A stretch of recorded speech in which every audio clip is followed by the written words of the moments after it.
The tattoo on Evan's nape was the initials of his ex-girlfriend's name. The reason he noticed me in a crowd was because my eyes resembled hers. The rain in Jiangqing had been relentless these days. When Evan came home, water cascaded off his umbrella in steady streams. As usual, I had a dry towel ready. He looked up with starlit eyes fixed on me. "Miss me?" As I towel-dried his black hair, my gaze caught the small tattoo again, an ink stain disrupting his pristine appearance. Evan had been a model student since childhood, making this rebellious mark utterly incongruous. "You should get that removed." I gestured at his neck. It took him moments to process. His damp eyes blinked as fingertips brushed the design. "Sure.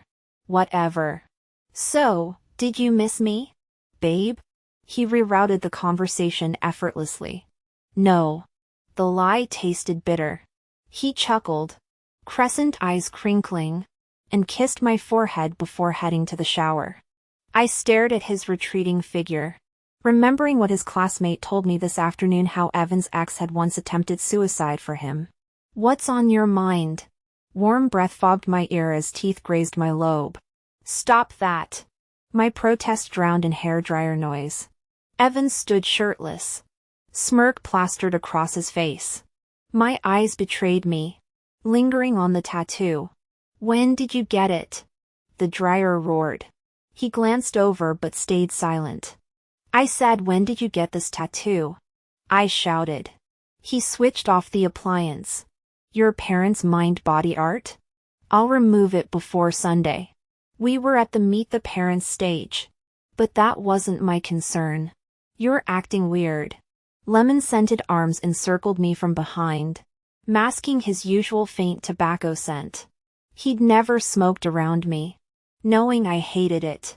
In the stillness, I tilted my head up. His obsidian eyes mirrored my face before his lips found mine. The kiss deepened, humid with promise, until ringing phones shattered the moment. "Answer it," I urged when his device persisted. He clicked his tongue, kissed me roughly, and grabbed the phone. Female intuition struck like lightning. The instant he answered, I knew this caller mattered. His expression iced over, mouth twisting with unfamiliar sarcasm. After listening silently, he spat "Get lost" and hung up. "Sleep early." He ruffled my hair and moved toward the balcony. He never saw me watching through the glass door as he lit cigarette after cigarette, the orange embers glowing like accusation in the dark. The crimson glow of his cigarette tip pulsed dimly as he leaned against the railing, his tall frame silhouetted against the endless city lights. When I estimated his pack was nearly empty, I retreated to the bedroom. He followed minutes later. His face hovered close when I opened my eyes. Amber irises softened by lamplight reminded me of sunsets. "Can't sleep?" His roughened voice held new depth. "You reek of smoke, Evan." He flared his nostrils and shifted away at my nod. For endless moments, he studied me through lowered lashes. "Want me to stay tonight?" The uncharacteristic question made my pulse spike. "No." The word hung between us. "All right." His restrained tone gave nothing away as he killed the lights. Darkness swallowed his retreating footsteps. When the door clicked shut, my chest caved in. Morning found us performing normalcy. I, the chronic snoozer, rose early. He returned from jogging empty-handed, damp with dew. His startled laugh warmed my scalp when he mussed my hair. "Up already?" "Couldn't sleep." His clear gaze held mine. "Noodles?" I requested. "With egg." His thumb brushed my cheekbone before he entered the sealed kitchen. The dread pulling in my stomach contradicted our easy rhythm. His vibrating phone displayed yesterday's mystery number. Through the glass door, I saw his back turned. I answered. "Evan, you ignoring me?" The crystalline voice dripped venomous sweetness. Bella's signature blend of elegance and arrogance froze my tongue. "I'm his girlfriend," I asserted. "His what?" Silver bell laughter erupted. "Sweetheart, if you were his girl, you'd know he and I A hand terminated the call. Evan stood behind me, silent as shadow. Another prolonged silence hung between us until he finally spoke. His voice low and rough. "Heard anything?" I didn't know how to answer. Nor did I understand what memories he shared with that woman. Yet against my better judgment, I asked anyway. "The tattoo on your back, those are her initials, aren't they?" He froze like I'd struck him. I hated seeing that dazed look, proof something still stirred his emotions. Without a word, he turned toward the door. "Where are you going?" I chased after him, panic rising inexplicably. Even after all his kindness, this constant dread of losing him clung like static. Sunlight slanted across Evan's frame in the doorway. "Getting it removed," he muttered, the words heavy with defeat. "You hate it." Things shifted after that. Evan became more guarded around me. The laser treatments left angry scabs where ink used to be more conspicuous than the original tattoo. We never discussed the growing chasm, but its presence loomed larger with every passing day. He came home less frequently. His phone became forbidden territory. I could feel him slipping away, stolen by someone else's ghost. The tenderness he showed me lately? I feared its name was guilt. When Evan finally returned late that night, autumn's chill clung to his coat. Exhaustion lined his face. Yet his features softened when he saw me. "Why are you still up?" He draped the blanket over my bare feet, pressing a cool palm to my forehead. I leaned into his touch, savoring the contrast. "Evan." My whisper barely carried. "Who's that woman following you home every night?" Had I not taken up gardening, I might never have noticed the red McLaren trailing his car each evening. Never witnessed its driver practically throwing herself at him. His hand stilled against my skin. After endless seconds, he withdrew. "What if I told you I can't shake her off?" I gripped the blanket tighter, meeting his gaze. "Your ex?" "Yes." "Still love her?" "I hate her." Hate. The word landed like shrapnel. What depth of feeling made Evan use that word? I glared at him through clenched teeth, petty, jealous, furious at this woman who still owned fragments of him. Slamming our bedroom door harder than necessary, I collapsed into muffled sobs. How could I compete? His first love wasn't me. Yet I'd given him my entire youth. That smug smile his ex wore? She knew. Knew she'd carved herself into his bones. Evan knocked. I didn't answer. My phone buzzed later, probably another apology. But explanations wouldn't erase the McLaren's crimson shadow. He sent me a text message telling me to cover myself with the blanket and not catch a chill. I powered off my phone and tossed it aside. The rains had returned these past few days. As if the monsoon season would never end. In my dream, I clung to a cliff's edge while Evan tried turning back to save me, only to be dragged away by his ex. I woke at 5 in the gray dawn, assuming Evan had returned to the guest bedroom. Opening the door, I nearly tripped over him. Had he slept by the threshold all night? Up already? Wife. He squinted up at me, brushing past his half-asleep teasing. I stepped over him toward the bathroom. His hand closed around my ankle, yanking me off balance into the smoky warmth of his chest. Still mad? His morning rasp vibrated against my temple. When I struggled, he held fast until I hissed Evan. Through clenched teeth, he unfolded himself lazily, looming in the hazy light. Dawn softened the edges of his shadow as he murmured, "I know you hate our history. But Bella and I," his thumb brushed my earlobe. "Just don't fear I'll leave. Okay?" The toothpaste tube crinkled in his grip as he squeezed mint gel onto my brush. "Want me to do it for you?" His laughter followed me to the sink. I spat frothy bubbles, watching Mirror Evan dip his head to kiss the nape he'd nuzzled since our college days. The crimson McLaren never reappeared. Evan still worked late often, claiming boardroom emergencies. Yet our frostbite thawed gradually. Tonight he arrived bearing a lopsided cake. Thought you forgot, I said, fingers working his silk tie. My wife's birthday? His smile crinkled the bakery box between us. Iced in wobbly script, Happy Birthday Belly, the childhood nickname he'd never dropped. Candlelight danced across his boyish features as I closed my eyes. Rain assaulted the windows when I blew out the flame. Paper plates trembled in his grip, portioning disastrous slices. Blueberry? Strawberry? Crumbled frosting smeared the options. Made this yourself? I eyed the leaning tears. His warmed my shoulder. The doorbell erupted in staccato screams before I could taste it. A drenched woman stood on our porch, mascara bleeding down porcelain cheeks yet radiating cruel beauty. Evan! Let me in! She pushed past me. Rainwater pooling on hardwood. Who the hell? Bella Henderson. Her grin widened at Evan's approaching footsteps. Well, ex-girlfriend now. He materialized behind me. Voice arctic. You need to leave. I raised my voice, feeling my anger bubbling up. Yet Bella effortlessly switched between arrogance and pitiful expressions. Her eyes fixed on the person behind me. But the rain's so heavy outside. And I have stomach issues. Then let her come in. The rain roared. Yet Evan's voice cut through clearly. I turned to stare at him, unable to believe he'd say it so casually. What did you say? He said let me in. Got wax in your ears. Lady? Bella brushed past me gleefully, her shoulder knocking into mine. Muddy rainwater splattered across my freshly mopped floor. For a moment, I felt blood rush to my temples.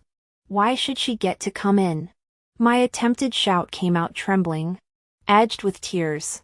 That woman chose that exact moment to laugh. She really does have stomach problems.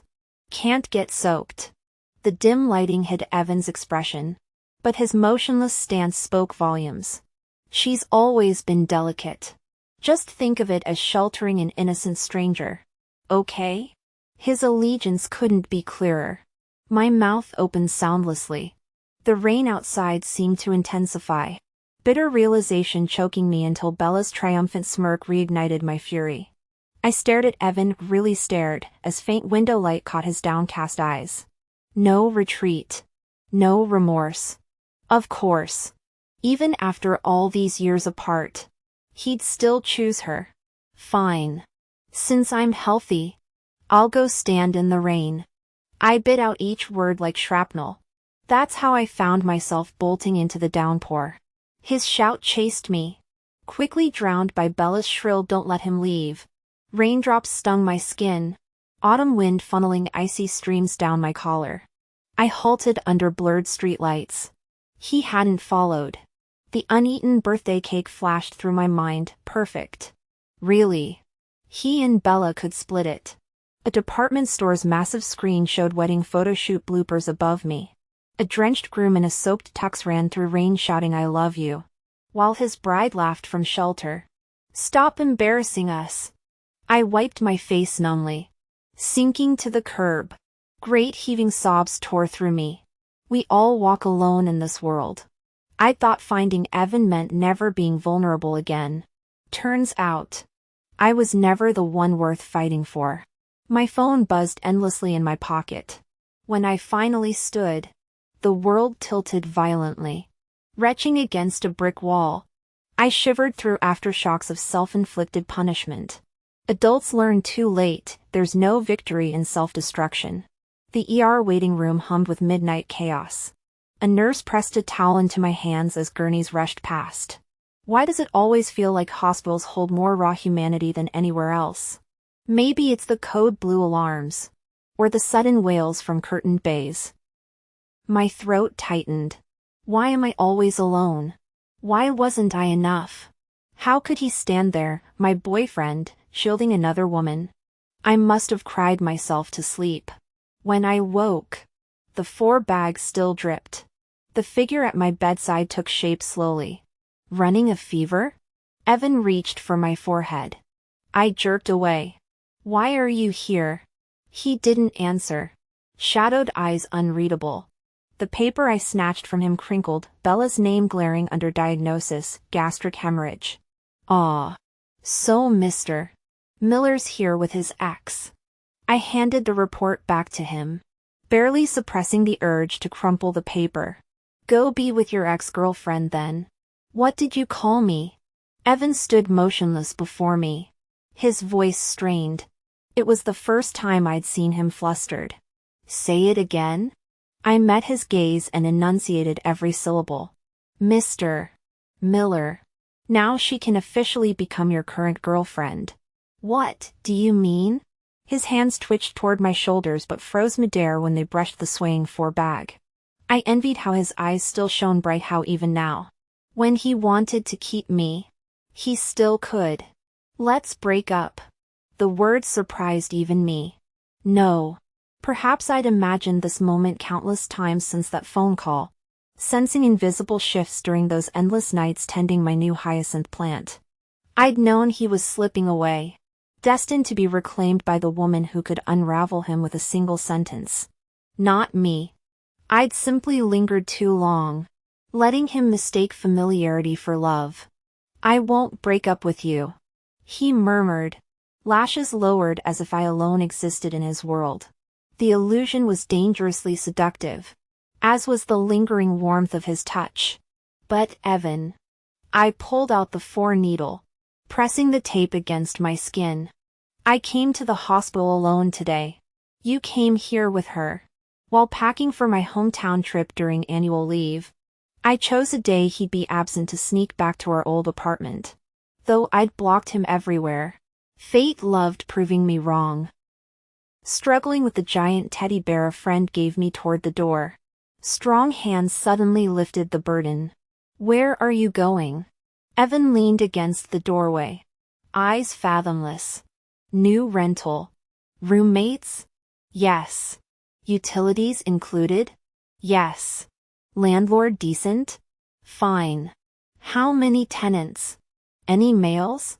Evan! Enough! I shoved him, thrusting the bear into his arms. He squeezed its paw and blocked my path. If you're taking this bear, take me too. Think this is funny? I glared. His playful expression vanished, replaced by stormy intensity that cornered me against the stairwell. Scared of me? He laughed humorlessly. Fine.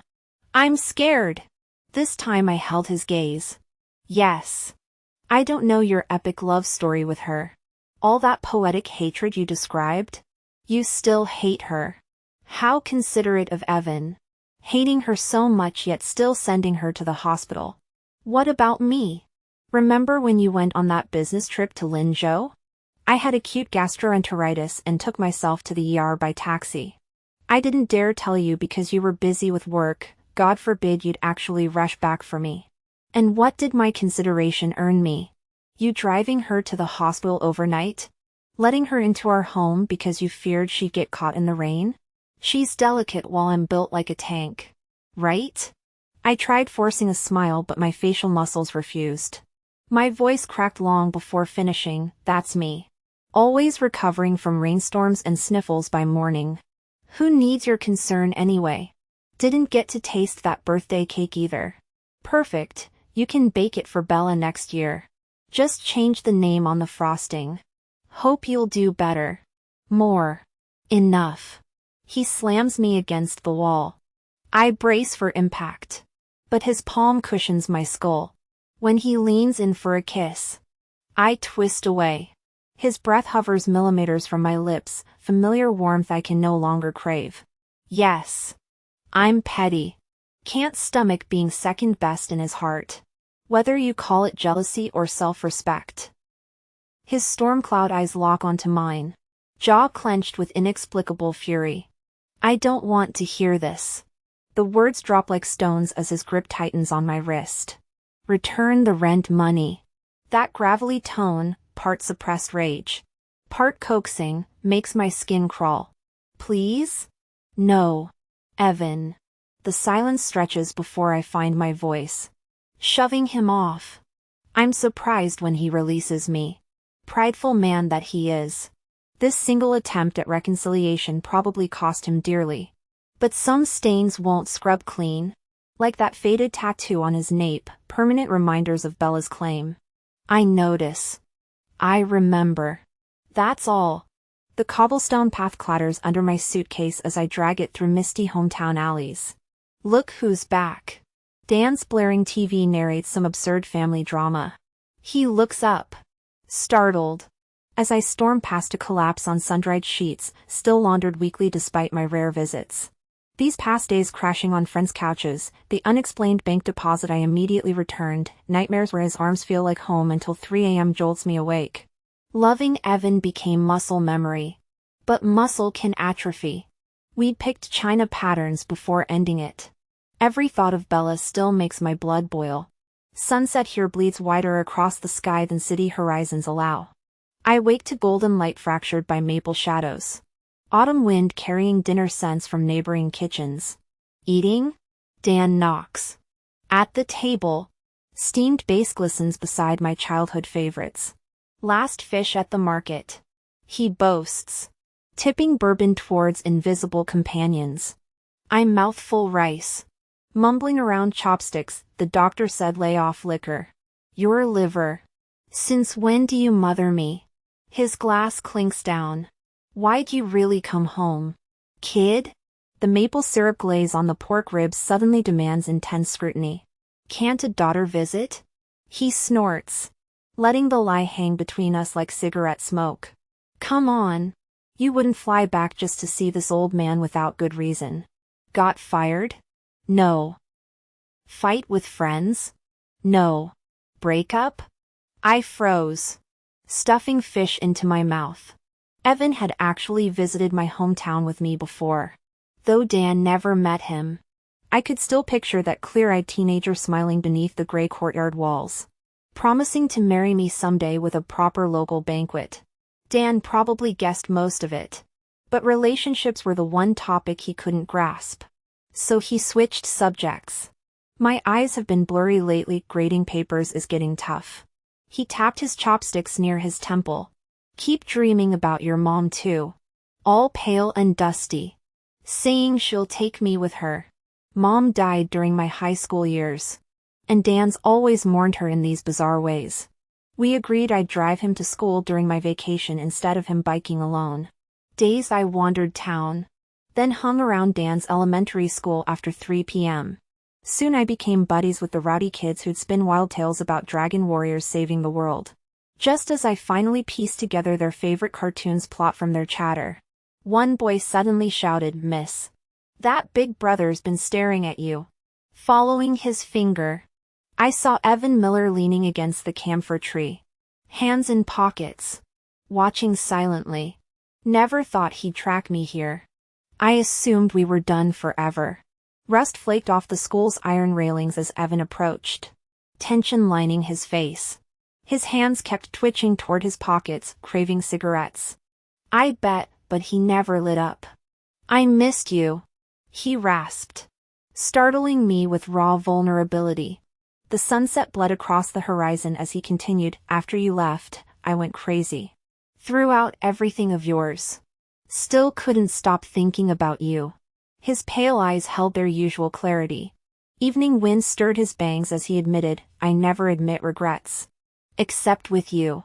That day, I should have chased after you in the rain. But she collapsed. And you couldn't leave someone in danger. Right, Evan? I finished. The unspoken truth hung between us. His pupils dilated as the school bell shattered the moment. When he grabbed my wrist. Dan's colleague came running, panicked expression sparking dread. Dan Clark collapsed during class. Kids swarmed his still form when Evan and I arrived. One girl screaming hysterically. Evan smoothly checked Dan's pulse. I'd forgotten his pre-med background. His steady CPR contrasted my spiraling panic until ambulance sirens wailed. Bouncing in the speeding vehicle. I resented needing Evan's help most when he calmly briefed EMTs about Dan's condition. A thin layer of sweat beaded on Evan's forehead as he pushed back his hair. The red light above the operating room glared to life. Its crimson wash making the hospital's sterile walls look bloodstained. I slid down against the tiled wall, the clinical whiteness amplifying every terrible possibility. The doctor said Dan's condition might have turned critical if not for Evan's proper first aid. My knees dug into cold linoleum, numbness spreading through limbs locked in the same position for hours. When warmth brushed my cheek, I looked up to find Evan crouching with a steaming coffee can. No. I turned away, the words scraping my throat raw. We both stared at that damned red light, our synchronized heartbeat thudding against the antiseptic silence. Evan's voice trailed off. Moonlight through hospital windows fractured across his profile as I willed him to say something comforting. But truth always won with him even when it shouldn't. The storm outside mirrored the one 12 years prior. I remembered pressing palms against my eyes until stars burst behind lids. Rain lashing windows as machines flatlined. Evan had sat cross-legged beside me then. Our school uniforms rumpled from waiting. I'd hated his witness to my unraveling. Mom's accident during my college entrance exams had shattered Dad. Cigarette butts overflowed his ashtray for the first time since my birth. I'd stare at homework until tears smudged ink. Phantom footsteps of midnight snack deliveries haunting our hallways.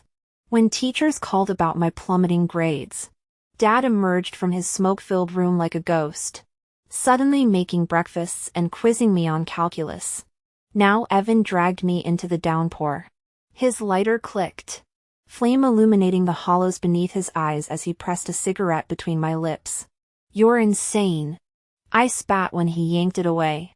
His arms encircled me from behind, rainwater seeping through our clothes as he murmured, "These help me visit you, in other worlds."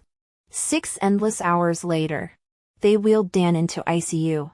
Through the observation window, the bald stranger with tubes snaking from his mouth bore no resemblance to the man who'd threatened to fail students over missing homework that morning. The wonton scent hit like a gut punch. Evan stood silhouetted against dawn's gray light, takeout bag steaming in his grip. "Eat," he bargained. Then I'd disappear. Relatives came bearing casseroles and pitying looks. Evan kept materializing with food precisely when hunger clawed worst. I quit my job to stay at the hospital. Yet he who should have been buried in corporate mergers kept showing up. We'd orbit each other in silence. Him watching me pick at meals until exhaustion overrode pride. "Need money?" His knuckles whitened on the umbrella handle days later, shadows stretching across rain-slick concrete. I watched droplets chase each other down glass, remembering how he'd once memorized all my silences. The storm smelled like unfinished conversations. My mind was a tangled mess. Yet I stubbornly refused to engage with him. The umbrella swayed in my peripheral vision as he demanded my attention. "I wouldn't come begging even if I went broke. I'll sell a kidney first." "Who said I'd give you anything?" His laughter rang out as he crouched before me. "It's a loan. You'll repay it. Deal?" His steady gaze resembled a clear sky I'd once fallen into deceptively calm. "I'm right here. Don't trade yourself for money." "Evan, did you forget we broke up?" My words dissolved into his familiar silence. Those endless hospital days stretched before me, watching Dan fade in the ICU.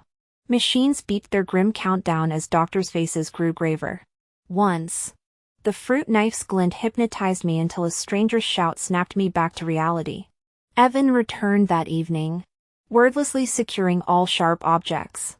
He usually left by nightfall, but stayed when darkness swallowed the ward. At 3 a.m., his forehead pressed against my pulse point. "At least, don't die." His muffled plea dissolved into shadows I dared not touch. The final surgery day arrived.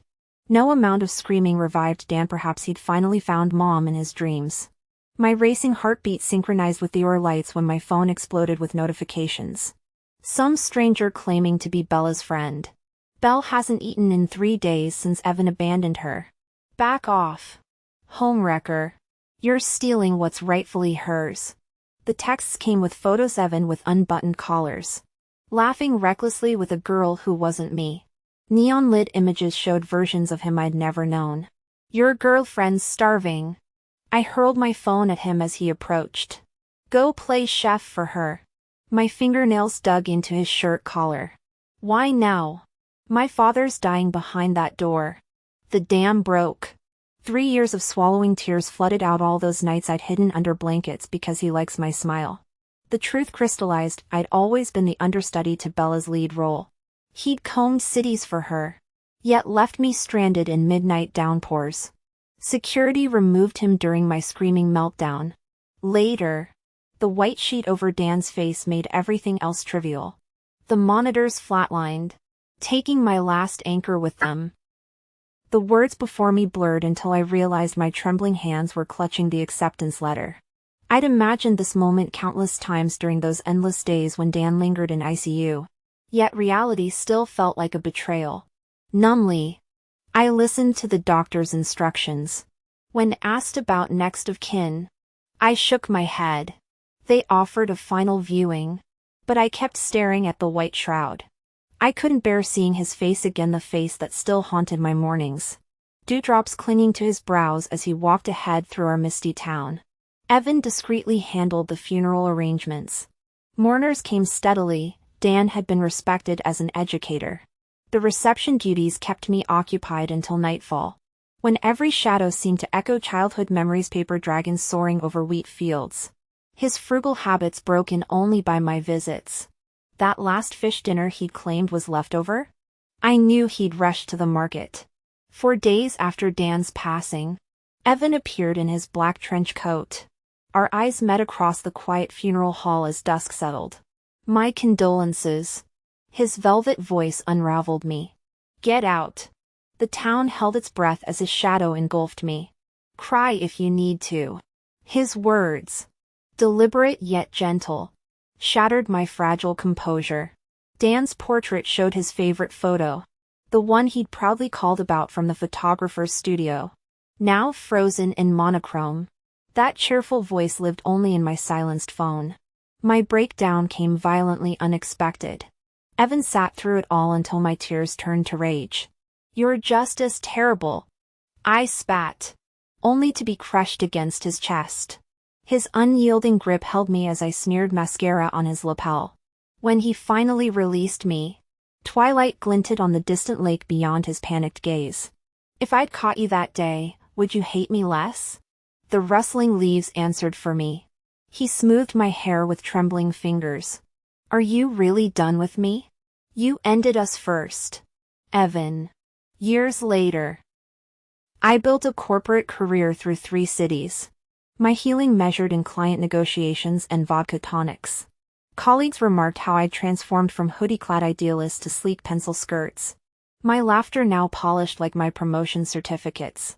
Only during hungover dawns would I glimpse my old reflection, the girl who swore no one could force drinks on her. The truth surfaced later. My career armor came stamped with Evan's influence. Cigarettes became my new rebellion, their acrid haze blurring memories until even my balcony chrysanthemums drowned in neglect. When I finally bought the glass-walled condo, its emptiness echoed louder than any hangover. There'd be no call to say, Mom, Dad, come see your daughter's new life. The houseplants thrived now, but I still avoid seafood markets and paper kites. The balcony of my new apartment is spacious. Leaning against the railing, I often wonder if 2 of those stars above represent Dan and Mom. Dan would say, look at our girl making us proud, while Mom would grumble, what's the point of such a big place? Haunt her dreams already about quitting cigarettes. Sometimes I avoid glancing at the stars altogether, afraid the constellations might dissolve into teardrops. Today's important client turned out to be Evan. How long had it been? 3 years? 4? The man before me bore little resemblance to the husband who'd stagger home reeking of alcohol, collapsing into my arms. This Evan sat immaculate in his tailored suit, eyes lowered like frost-coated glass, surrounded by sycophants laughing too loudly at his dry remarks. When his gaze finally swept my direction, something flickered in those obsidian depths. I looked away first. My boss, ever the opportunist, shoved me forward with a simpering bell should toast Mr. Miller. I filled the shot glass to the brim, smile polished to surgical precision. Your call, Mr. Miller. He stared at my offered drink like it contained poison, then abruptly turned his head. Relief lasted until I noticed him draining every subsequent toast, his ears flushing crimson. During the after-party, I slipped into the courtyard. The slim cigarette barely touched my lips when it vanished. Evan stood inches away, crushing the menthol against brickwork. "Since when?" he demanded, thumb brushing my smudged lipstick. I jerked back. "Hands to yourself, Mr. Miller." His laugh sounded fractured. "Hands? You're lecturing about boundaries?" The alcohol on his breath couldn't mask the tremor. "Knew you'd be here.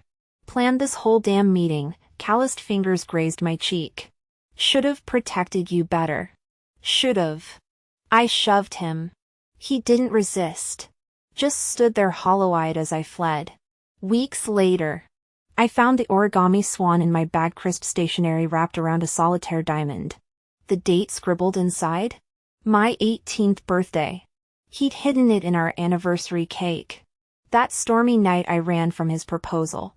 Rain had washed the frosting ink away before I ever saw it. Now the ring glints mockingly beside my ashtray.